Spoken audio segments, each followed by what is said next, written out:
오늘 말씀을 보시겠습니다. 오늘 우리에게 주신 하나님 말씀은 누가복음 18장 1절에서 8절 말씀을 함께 보시겠습니다. 항상 기도하고 낭망치 말아야 될 것을 저희에게 비유로 하여 가라사대 어떤 도시에 하나님을 두려워 아니하고 사람을 무시하는 한 재판관이 있는데 그 도시에 한 과부가 있어 자주 그에게 가서 내 온수에 대한 나의 원한을 풀어주소서 하되 그가 얼마 동안 듣지 아니하다가 후에 속으로 생각하되 내가 하나님을 두려워 아니하고 사람을 무시하나 이 과부가 나를 번거롭게 하니 내가 그 원한을 풀어주리라. 그렇지 않으면 늘 와서 나를 괴롭게 하리라 하였느니라.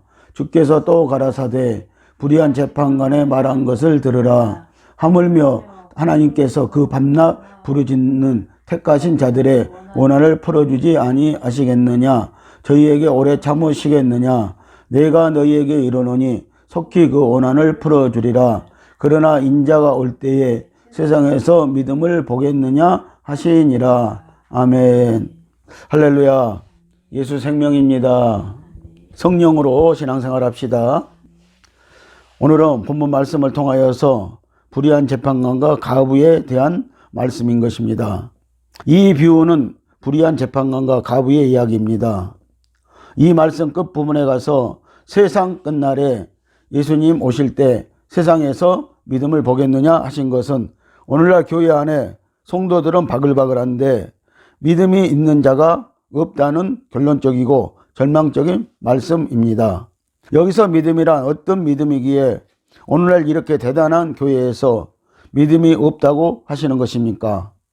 이제 불의한 재판관은 누구이며 과부는 누구를 말하는 것인지 알아보겠습니다. 불의한 재판관은 누구를 말하는 것일까요? 불의한 재판관이 살고 있는 어떤 도시는 우리가 살고 있는 이 세상을 말합니다. 그리고 재판관은 예수 그리스도입니다. 하나님이 산자와 죽은 자를 심판하는 권세를 예수님께 주셨으니 예수님은 비유로 재판관이 되시는 것입니다.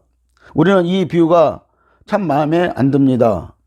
우리는 끈질기게 재판관을 찾아가서 부탁하고 또 끈질기게 기도하면 응답받는다고만 알았기 때문인 것입니다.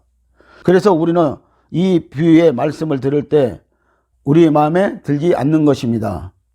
시편 68편 5절에 보시면은 하나님은 고아의 아버지시며 과부의 재판장이시라고 했으며 또 시편 7편 11절에는 우리 하나님은 의로우신 재판장이시라고 하시고 있습니다. 요한 1서 5장 20절에 보면은 예수 그리스도가 참 하나님이시라고 말씀을 하시고 있습니다. 예수님을 불의한 재판관으로 말씀하시기 때문에 우리는 재판관이 예수 그리스도이라는 해석을 받아들일 수가 없는 것입니다. 그러나 여러분, 오늘 본문 말씀을 여러분들이 여러 번 읽어보신다면 이 말씀을 이해할 수가 있을 것입니다. 우리의 믿음의 문제인 것입니다. 그러나 알고 보면 이것은 하나님만이 할 수 있는 아주 지혜로운 표현입니다. 잠언 3장 말씀을 보시면은 예수님은 지혜의 나무시라고 말씀을 하시고 있습니다. 여기서 재판관이 하나님을 두려워하지 않는다는 것은 하나님이 안중에도 없고 우습게 본다는 의미가 아닌 것입니다. 재판관인 예수님에게는 하나님은 사랑의 아버지시기 때문에 두렵지 않다는 표현이지 정말로 하나님을 두려워하지 않는다는 뜻은 아닙니다. 요한복음 17장의 말씀을 보시면은 아버지와 아들이 얼마나 친분관계가 있는가를 우리가 알 수가 있습니다. 그래서 아버지와 이 아들의 관계성이 잘 나타나 있습니다. 또 아들은 여기에 우리의 이 성도들을 연결시키므로 그래서 예수 안에서 오늘 우리가 하나인 것을 말씀하고 있는 것입니다.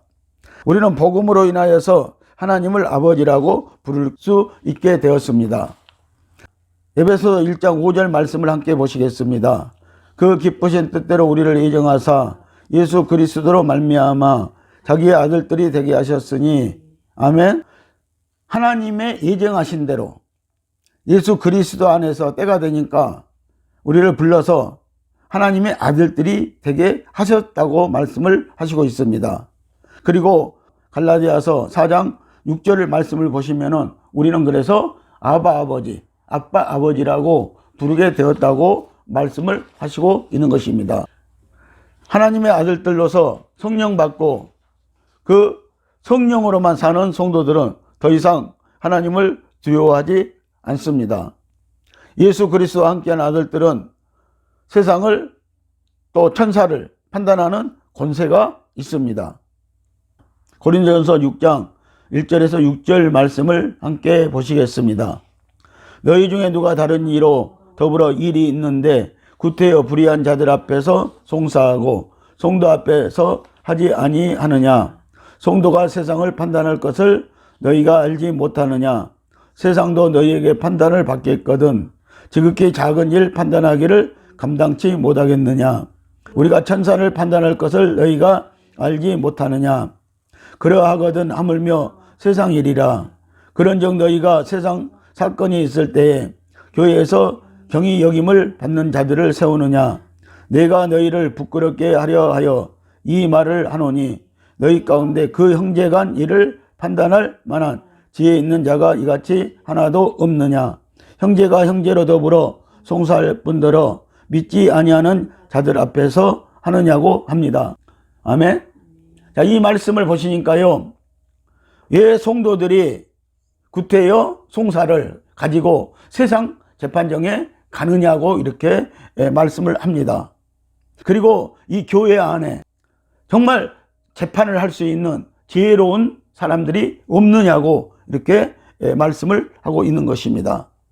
그리고 이 형제간의 일들을 가지고 왜 세상 재판장에 가서 그들 앞에서 너희들이 송사를 받아야 하느냐, 판단을 받아야 하느냐고 이렇게 말씀을 하시는 것을 볼 수가 있습니다. 성도 간의 송사도 세상 재판관에 가지 말고 교회 안에서 해결하라고 합니다. 가부처럼 우리의 의로우신 재판관이신 예수님께 나가서 받으라고 하시는 것입니다.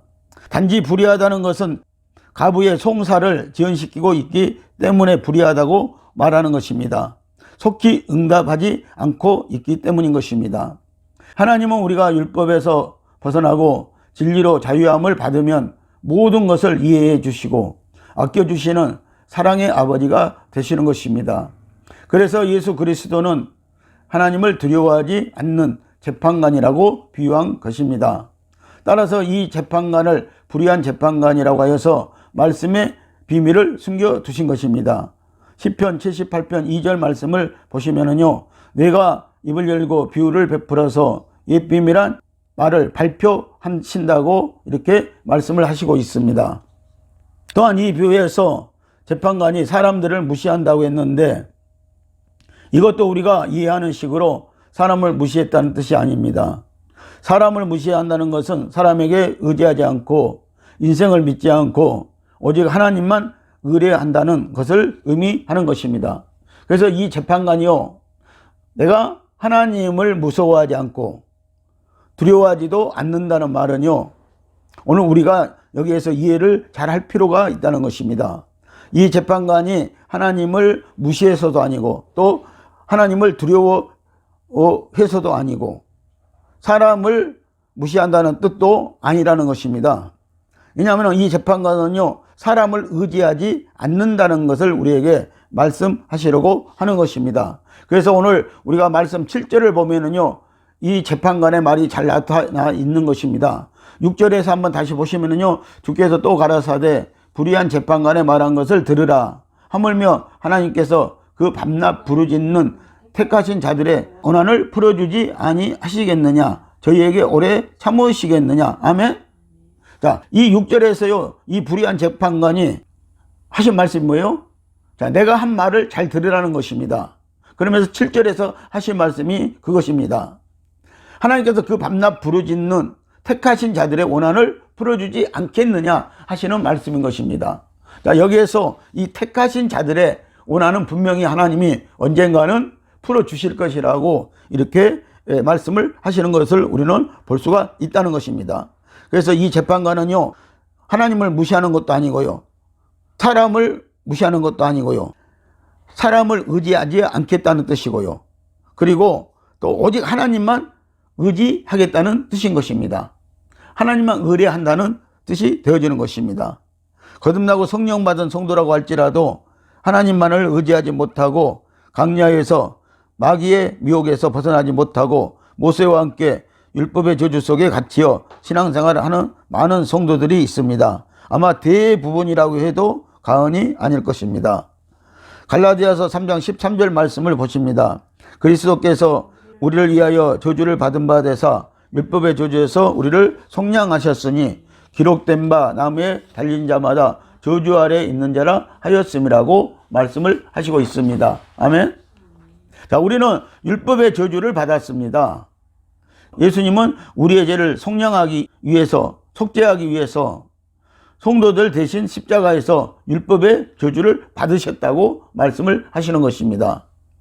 신명기 21장 23절 말씀에도 보면요, 그래서 하나님은요, 이 나무에 달린 자는 그 죄로 말미암아 저주받은 자야, 이렇게 말씀을 하시는 것입니다. 그런데 예수님께서 우리 대신 이 나무 십자가에 달려서 예수님은 우리 대신 저주를 받으셨다고 말씀을 하시는 것입니다. 가부는 어떤 사람을 말하는 것입니까? 가부는 현재 남편이 없는 여자입니다. 남편이 없다는 의미에서 우리들은 참된 남편이신 그리스도와 함께 하지 않음으로 가부들인 것입니다. 아직 예수님이 오시지 않으셨다는 것은 성령 받지 않았다는 말씀이 아니고 성령은 받아서 구원은 받았다고 하여도 성령으로 살지 않는 성도들을 말하는 것이므로 오해가 없으시기를 축복합니다. 여러분들, 그래서 성령님과 함께 하셔야 합니다. 성령은 오늘 우리의 신랑이라고 말씀을 하고 있는 것입니다. 그래서 여러분들 가부가 되지 않으시려면요, 오늘 성령님과 함께 하시고요, 신부가 되시기를 예수님의 이름으로 축복을 드립니다. 그러므로 여기서 한 가부란 예수 믿는 우리들을 말씀하고 있습니다. 이 가부가 재판관에게 가서 자신의 원수에 대한 원한을 풀어달라고 자주 가서 조르고 있습니다. 자, 이 가부가 가서 자꾸 재판관에게 조르고 있는 것이 뭐예요? 원수에 대한 원한을 풀어달라는 것입니다.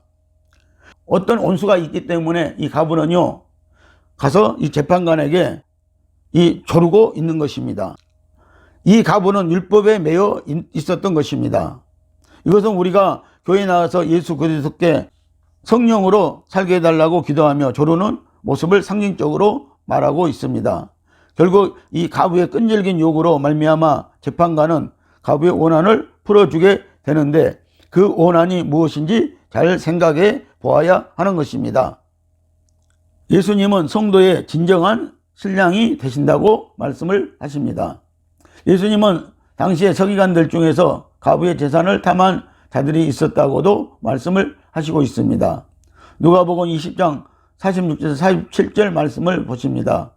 해당의 상자의 잔치의 상석을 좋아하는 서기관들을 삼가라. 저희는 가부의 가산을 삼키며 예식으로 길게 기도하니 그 받은 판결이 더욱 중하리라 하시니라. 자, 여기 말씀을 보시면은요, 자, 해당의 이들은 상자에 앉아 있고요, 잔치에 또 상석에 앉기를 좋아하고요. 자, 이런 서기관들이 있었다고 말씀을 하고 있습니다. 그런데 이들은요, 이 가부의 가산을 이렇게 삼키는 자들이었다고 말씀을 합니다. 그리고 또 기도도 또 길게 이렇게 하는 자들이었다고 합니다. 그런데 이들이 받을 판결에 대해서 지금 예수님은 중하다고 말씀을 하시고 있는 것을 볼 수가 있습니다. 이 서기관들은요, 율법의 상징인 것입니다. 가부의 소송 대상자는 그래서요, 율법인 것입니다. 율법에 의하면 가부는 율법에 매어 살았다는 것입니다. 그러면 먼저 가부의 원수는 누구일까요? 이 원수는 가부에게 큰 해를 끼친 어떤 사람이 아니고 가부의 옛사람을 말하고 있습니다. 이 옛사람은 가부를 하나님으로부터 멀어지게 하여 모든 죄를 짓게 하는 원흉이었습니다. 바로 이 율법이 그 원흉이었다고 말을 하는 것입니다. 그래서 원수인 것입니다. 율법이 원수인 것입니다. 가부는 이 원수를 갚아달라고 예수 그리스도께 구했던 것입니다. 오늘 저와 여러분들이 성령으로 신앙생활하지 못하고 있다면요, 오늘 우리는 율법적으로 신앙생활하고 있다는 것입니다. 그래서 오늘 우리가 가부라고 말씀을 하는 것입니다.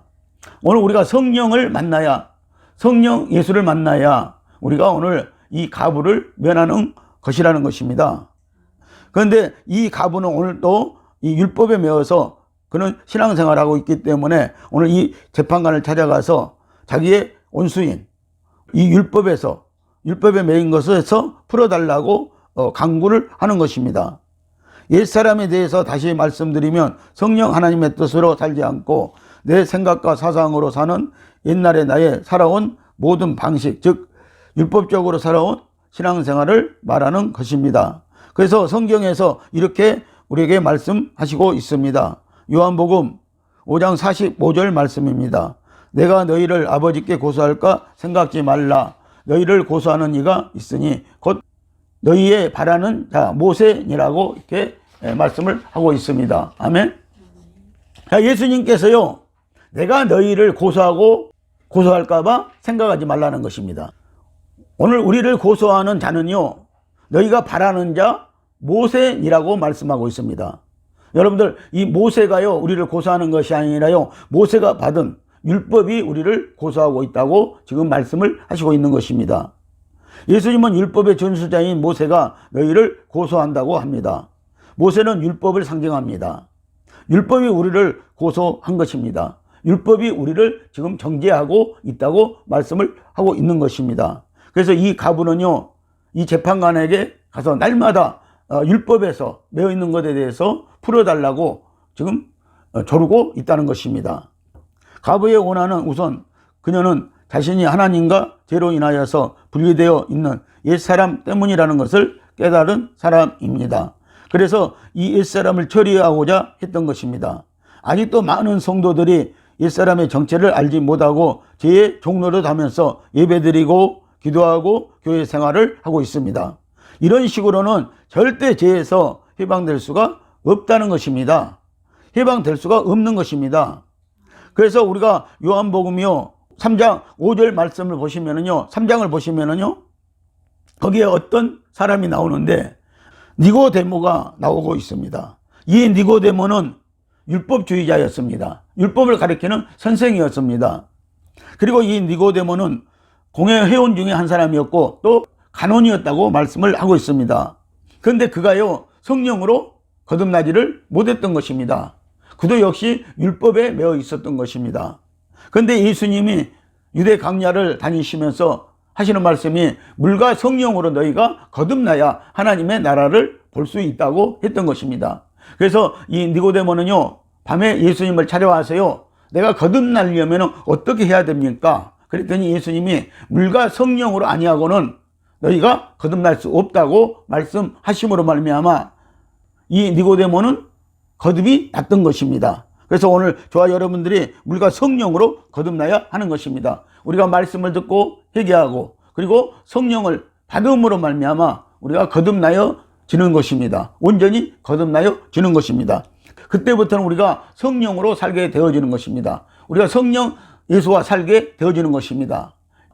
그래서 오늘 우리가 이 가부에서 벗어나기 위해서는요, 물과 성령으로 오늘 거듭나야 된다, 해방되어져야 된다고 말씀을 하시고 있는 것입니다. 또한 이 가부는 어느 누구도 그 무엇으로도 자신의 옛사람을 처리할 수가 없습니다. 오직 예수님만이 그 일을 할 수 있다는 것을 체험적으로 안 사람입니다. 그래서 예수님께서 기도하는 것입니다. 그러므로 가부는 율법 아래서 신앙생활하다가 지쳐 쓰러져 참다운 해결을 하고 참 예수를 만난 사람을 상징하고 있습니다. 여러분들, 우리가 참 예수를 만나야 됩니다. 여기서 제가 참 예수라고 하니까 여러분들 오해하지 마시고요, 정말 가짜 예수가 너무나 많습니다. 그래서 참 예수, 진리 예수, 성령으로 오늘 우리에게 함께 하시는 예수, 그 예수를 만나야 된다는 것입니다. 누가복음 11장 13절 말씀을 보십니다. 너희 천부께서 구하는 자에게 성령을 주시지 않겠느냐 하시니라. 아멘. 자, 오늘 우리가 누가복음 11장 말씀을 보시면은요, 우리가 구할 때 너희 육신의 아버지도 자녀가 구하면은 생선을 달라고 하면 뱀을 줄 사람이 없고 떡을 달라고 하면 돌을 줄 사람이 없듯이 오늘 너희가 천국께 구하면은, 우리 하나님 아버지께 구하면은요, 우리에게 성령을 주시지 않겠느냐라고 이렇게 말씀을 하고 있는 것입니다. 그래서 우리가 성령을 받아야 하는 것입니다. 성령을 받아야 오늘 모든 문제가 풀어지게 되어 있다는 것입니다. 그러나 인자가 올 때에 세상에서 믿음을 보겠느냐고 하십니다. 아멘? 여러분들, 세상에서 믿음을 보이라는 것입니다. 여러분들, 교회 안에서만 믿음을 보이는 것이 아니라요, 교회 안에서는 누구나 믿음이 있습니다. 그러나 오늘 여러분들, 세상에서 우리의 믿음을 보이라고 말씀을 하고 있습니다. 그런데 이 마지막 때가 오면은요, 세상에서 믿음을 보일 수 있는 자들이 얼마나 있겠느냐라고 이렇게 말씀을 하시는 것입니다. 그들이 바로 하나님이 택하신 자들이고요. 그래서 그 택하신 자들의 원한을 풀어주시겠다고 하나님은 말씀을 하시는 것입니다. 예수님은 택함받은 자들의 원한을 풀어주는 때를, 인자가 오는 때로 그래서 말씀하십니다. 우리는 세상을 이기는 자들이 되어야 합니다. 여기서 세상은 우리 자신을 말하고 있습니다. 그래서 성도가 세상과 벗이 되어진다면은요, 하나님과 우리는 원수가 되어질 것이라고 야고보서 4장 4절에서 말씀을 하고 있습니다. 이때는 과부가 그렇게도 기다렸던 마지막 심판의 날인 것입니다. 이 날 이후로 그녀는 예수 그리스도를 남편으로 모시고 영원히 하나님과 함께 살게 되어진다는 것입니다. 그래서 계시록 19장 7절에서 10절을 말씀을 보시면은요, 거기에는 이 어린 양의 혼인잔치가 나오고 있습니다. 우리가 어린 양과 혼인잔치를 하고 나서는요, 영원히 신부로서요, 예수님과 함께, 신랑 예수님과 함께 영원히 살 수 있다고 이렇게 말씀을 하시고 있는 것입니다. 예수님은 속기 온수를 갚아주고 우리 안에 오시기를 원하십니다. 그러나 먼저 우리 안에 믿음이 안성되어야 한다는 것입니다. 믿음이 안성되는 때는 예수님에 의해 옛사람이 온전히 처리되어야, 십자가에 처리되어야 하고, 또 우리가 십자가에 예수님과 함께 죽을 때가 되어야 한다고 말씀을 하고 있는 것입니다. 로마서 8장 13절 말씀을 보십니다. 너희가 육신대로 살면 반드시 죽을 것이로되 영으로서 몸의 행실을 죽이면 살리니. 아멘. 자, 우리가 육신으로 살면은요, 반드시 우리는 죽게 되어 있다는 것입니다.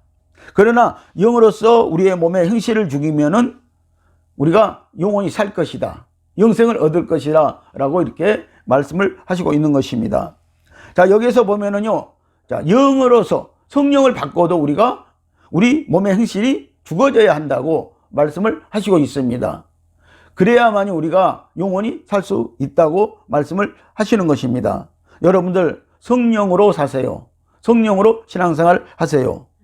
이 옛사람이 죽는 일이 아직 우리에게 이루어지지 않았으면은 인자가 오지 못한다는 것입니다. 즉, 성령으로 산다는 것은 불가능한 것입니다. 예수님이 즉시 우리 옛사람을 처리할 수 있지만, 그러면 우리의 존재 자체가 소멸되어 버리게 됩니다. 죄의 회개가 없으면은 불로 살라져 버리게 되어진다는 것입니다. 그래서 온전히 우리가 회개하고요, 육신이 죽고요, 또 영으로서도 우리 육신이 죽어야만이, 오늘 온전한 회개가 이루어져야만이 오늘 우리 존재가, 신부로서의 존재가 나타난다고 말씀을 하고 있는 것입니다. 과부가 아닌 신부로서의 존재가 나타난다고 말씀을 하고 있는 것입니다. 그래서 그렇게 하지 못하고 얼마 동안 연단을 하셔야 한답니다. 인자가 올 때 우리가 성령과 내주 합일되어 예수로 살아서 주 예수님이 원하시는 만큼 성화를 이룬 성도가 과연 얼마나 있겠느냐 하는 말씀인 것입니다. 자, 성경에서 말하는 우리의 믿음의 선진들도 다 연단을 받았던 것입니다. 오늘 우리가요, 그래서요, 이 문제를 처리하기 위해서 이 불의한 재판관은요, 계속 이 재판을 지연시키고 있을 뿐만 아니라요, 우리가 얼마 동안은요, 하나님 앞에서 연단을 받아야 오늘 이 문제가 처리될 수 있다고 그래서 말씀을 하시는 것입니다. 그리고 우리가 성령님과 내주 합일이 되어야 한다는 것입니다. 요한복음 14장 17절 말씀을 보십니다. 저는 진리의 영이라 세상은 능히 저를 받지 못하나 이는 저를 보지도 못하고 알지도 못함이라. 그러나 너희는 저를 아나니 저는 너희 속에 계시겠습니다. 아멘. 이 진리의 영은요, 우리 속에 있다고 말씀하고 있습니다. 이 진리의 영에 대해서 세상 사람들은 아예 알지도 못하고 보지도 못한다고 말씀을 하고 있습니다. 그래서 우리가 이 진리의 성령님과 함께 있을 때 오늘 우리는 가부가 되지 않는 것이라는 것입니다. 성령님과 함께 해야 합니다. 그래서 오늘 저와 여러분들 요한계시록 22장 17절은요 성령과 신부라고 말씀을 하시는 것입니다. 여러분들 신부가 되세요. 이 비유의 핵심은 인자가 올 때 세상에서 믿음을 보겠느냐는 말씀인 것입니다. 그래서 오늘 저와 여러분들 하나님은 우리에게 이 믿음을 보시기를 원하신다는 것입니다. 그래서 이 재판관은요 우리의 믿음을 보기 위해서요 계속해서 이 재판을 지연시키고 있다고 지금 말하는 것입니다. 인자 예수님이 속히 오고 싶어도 우리가 준비되어 있지 않아서 못 오고 있다는 말씀을 하시는 것입니다. 이렇게 보면 불의한 재판관이 가부의 심판을 지연하는 것은 재판관이 게을러서 그런 것이 아니라 가부인 우리 때문이라는 것을 알 수가 있습니다. 예수 신랑을 온전히 영접하지 못하고요 예수 신랑과 함께하지 못하는 가부들은요 여전히 가부인 것입니다. 그래서 가부인 우리 때문에 이 재판은 지연되고 있다고 말씀을 하고 있는 것입니다. 여러분들 심판이 그래서 늦어지고 있는 것입니다. 계시록 6장 10절에서 11절 말씀을 함께 보십니다. 큰 소리로 불러 가로되 거룩하고 참되신 대주제여 땅에 거하는 자들을 심판하여 우리 피를 신원하여 주지 아니하시기를 어느 때까지 하시려나이까 하니 각각 저희에게 흰 두루마기를 주시며 가라사대 아직 잠시 동안 시되 저희 동무 종들과 형제들도 자기처럼 죽임을 받아 그 수가 차기까지 하라 하시더라. 아멘. 자, 이 말씀을 보시면은요 하나님의 보좌 앞에 가니까 지금 수많은 순교자들이 여기에 있습니다. 그들은 많은 피를 흘렸다는 것입니다. 그래서 우리의 피를 신원해 달라고 하나님께 부탁을 하고 있습니다. 이 가부가 오늘 재판관을 찾아가서 매일 부탁하는 것처럼 그렇게 부탁을 하고 있는 것입니다. 그랬더니 하나님께서는요 저희들에게 흰 두루마기를 주시면서요 아직도 때가 되지 않았으니까 잠시 기다리라고 이렇게 말씀을 하시는 것입니다. 그것은 바로 너희 동무 종들이 순교할 종들이 그 수가 아직 차지 않았다고 말씀을 하시는 것입니다. 자, 이 말씀으로 보건대요. 자, 이 가부가 가서요 재판관에게 가서 계속 오늘 부르짖고요 이 문제를 해결해 달라고 해도 그 재판관이 지연을 시켰던 것은요 바로 이러한 문제였던 것입니다. 이 가부는 여전히 가부였기 때문인 것입니다. 그가 오늘 예수 그리스도를 신랑으로 영접했다면은요 이 재판관은요 바로 응답을 했을 것입니다. 그렇지만 아직도요 이 가부와 같은 자들이 남아 있기 때문에 오늘 하나님은요 이 계시록 6장에서요 순교자들이 호소하는 심판을요 미루고 있다고, 심판을 미루고 있다고 이렇게 말씀을 하시고 있는 것입니다. 동무 종들이 순교자들이 차기까지 미루신다고 말씀을 하고 있는 것입니다. 아직도 순교자의 수에 들어갈 성도들이 그래서 있다는 것입니다. 참 예수를 만나서 동행하는 기간 중에 즉 성령으로만 살려고 한다면 우리의 옛사람은 드러나게 되어 있습니다. 옛사람이요 빨리 죽어야 한다는 것입니다. 그리고 성령과 함께 하는 성도들이 되어야 한다고 말씀하고 있습니다. 예수님께서 이 비유를 말씀하시면서 이렇게 말씀하십니다. 6절에 보니까 불의한 재판관이 하는 말을 들으라는 것입니다. 자, 7절 말씀을 또 보십니다. 주께서 또 가라사대 불의한 재판관의 말한 것을 들으라. 하물며 하나님께서 그 밤낮 부르짖는 택하신 자들의 원한을 풀어주지 아니하시겠느냐. 저희에게 오래 참으시겠느냐. 오래 참으시지 않는다는 것입니다. 분명히 들어주신다고 말씀을 하고 있습니다. 그런데 택하신 자들이라고 여기에서 말씀을 하시는 것입니다. 여러분들 그래서 하나님께 택하신 자들이 되시기를 예수님의 이름으로 축복을 드립니다. 신랑인 예수님의 신부로요 택함이 되어지면은요 곧 들어주신다는 얘기입니다. 바로 들어주신다는 얘기를 하고 있습니다. 8절을 보십니다. 그러나 인자가 올 때에 세상에서 믿음을 볼 수 있겠느냐라고 이렇게 말씀을 하고 있습니다. 자, 이 마지막 때까지 가면요 세상에서 믿음을 보일 자가요 별로 없다는 말씀을 지금 하시고 있는 것입니다. 우리는 교회 안에서만 믿음을 나타내지 말고 세상에서 믿음을 보여야 하는 것입니다. 사랑하는 성도 여러분, 주 예수님이 오실 때까지 끊임없이 말씀과 기도와 성령으로 승리하십시오. 이 비유는 정말로적인 경고인 것입니다. 그러므로 항상 기도하고 낭망하지 말고 견뎌내야 하는 것입니다. 우리 모두가 잘 견딥시다. 그래서 믿음을 지켜서 구원받고 영생을 얻어서 하나님의 나라를 다 받아 누리시기를 예수님의 이름으로 축복을 드립니다. 기도하시겠습니다.